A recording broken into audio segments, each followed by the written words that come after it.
Hoje vamos falar do capítulo 24 do Emílio Wagner sobre deformidade colapsante progressiva do pé. O pé plano do adulto compreende um espectro de lesões ligamentares e do tendão do músculo tibial posterior que resulta em deformidade e instabilidade. Sabe-se hoje que a anatomia dos ossos do tarso e o slope da faceta posterior também contribuem para a doença. Os ligamentos que sustentam o arco medial, como o ligamento deltoide e o spring, estão associados à doença, bem como à degeneração do tendão tibial posterior, que se acreditava ser a única causa do pé plano.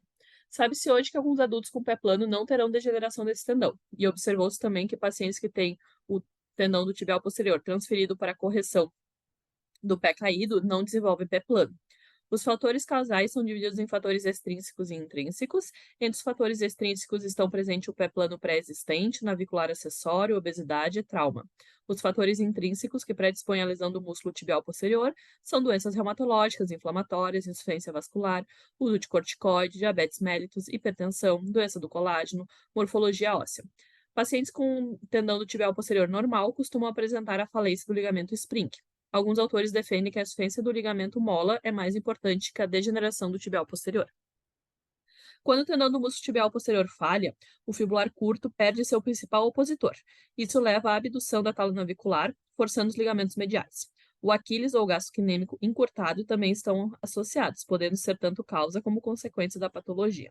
A força do Aquiles se torna lateral ao centro da subtalar, forçando o retropé em valgo.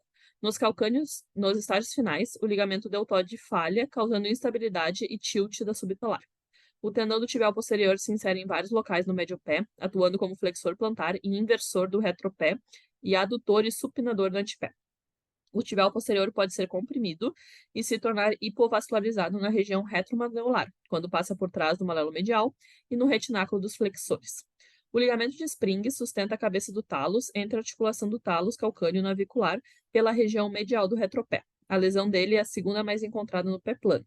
É formado por duas bandas, raramente três, que ligam o calcâneo ao osso navicular. A banda mais importante é a superomedial. As outras duas se chamam ínfero-plantar e médio-plantar oblíqua. O ligamento bloqueia a abdução e a flexão plantar do talo subnavicular.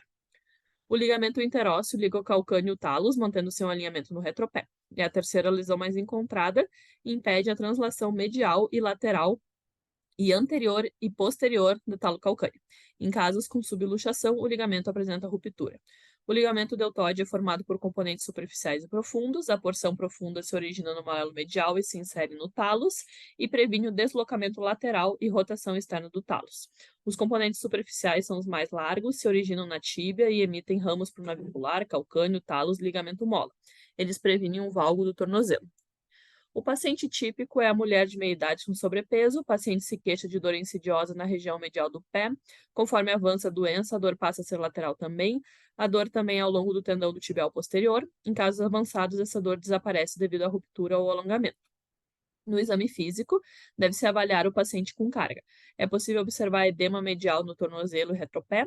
Em casos mais avançados de costas, é possível observar a abdução do médio pé pelo teste do Two-Many Tools.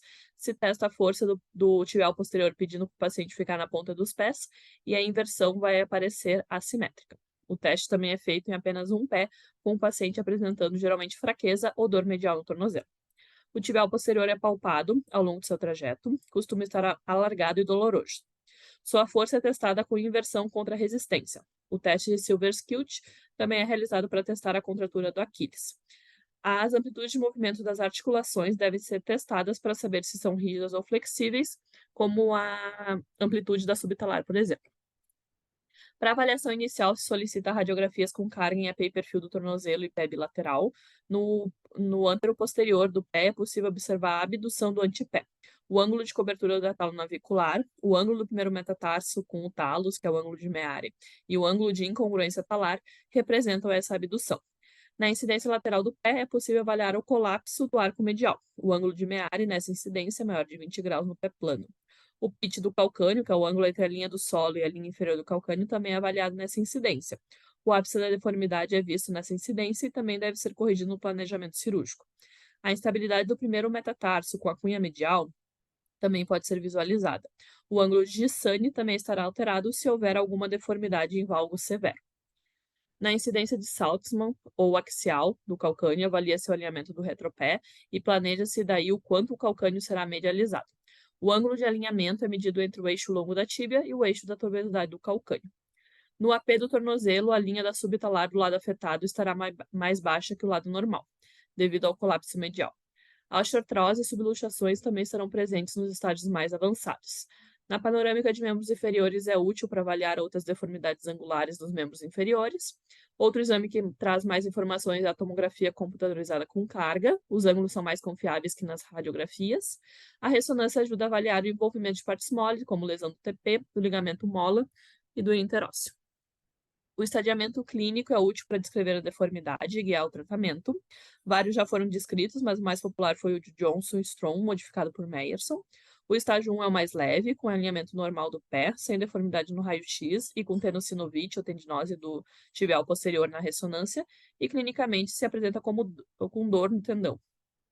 No estágio 2, ocorre alongamento ou ruptura do tendão do tibial posterior e insufficiência ligamentar, levando a algum grau de deformidade ainda flexível. Nesse estágio, tratamentos que preservam as articulações são a primeira escolha. É subdividido em A quando a abdução é leve, levando a menos de 40% de descobertura do talus. No estágio 3, a deformidade é rígida e corrigida com artronésias. No estágio 4, há instabilidade do tornozelo com lesão do deltoide, podendo ser rígida ou flexível, e tendo aí que associar ou não alguma cirurgia para o tornozelo. Em 2020, essa classificação foi aprimorada, baseada na flexibilidade e no tipo e localização da deformidade, conforme a tabela. O tratamento conservador deve ser instaurado inicialmente na maioria dos casos, porém é bem limitado, uma vez que a deformidade é progressiva. O objetivo seria retirar a força e pressão sobre tecidos anteromediais. Perda de peso, redução de atividades com esforço repetitivo, adequação de calçados, imobilização, anti-inflamatórios, fisioterapia, analgésicos, palmilhas vão ajudar na dor. O uso de órteses, que controlam o valgo ali do retropé e dão suporte ao arco medial, podem reduzir a progressão da doença, mas não pará-la. A reabilitação deve focar no alongamento do Aquiles e no reforço muscular. E esse era o capítulo 24 do Foot and Ankle Disorders, do Emílio Wagner. Muito obrigada.